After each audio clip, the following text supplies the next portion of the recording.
যেই ব্যক্তি রাতের বেলা এই দোয়াটি 3 বার পরে ঘুমিয়ে যাবে, আল্লাহর নবী বিশ্বনবী সাল্লাল্লাহু আলাইহি ওয়াসাল্লাম বলেন, সকাল বেলা যখন আল্লাহ তাআলার বান্দা ফজরের নামাজের মাঝে যখন উঠবে, আল্লাহ নবী বলেন রাতের বেলা এশার নামাজ পড়ার পরে, খাবার খাওয়ার পরে আল্লাহর বান্দা যদি এই দোয়াটা 3 বার পড়তে পারে, তাহলে আল্লাহ পাক রব্বুল আলামিন সকাল বেলা ঘুম থেকে ওঠার আগে আগে আমার আল্লাহ তাকে নিষ্পাপ মাসুম বাচ্চার মতো আমার আল্লাহ পবিত্র বানায়া দেই।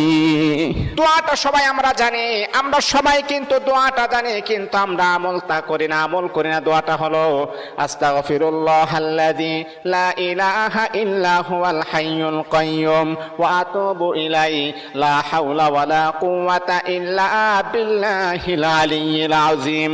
3 বার যদি আপনি পড়তে পারি, ইনশাআল্লাহ আল্লাহ পাক রব্বুল আলামিন আমার আপনার জীবনের সমস্ত গুনাহগুলোকে আমার আল্লাহ ক্ষমা করে দিবে।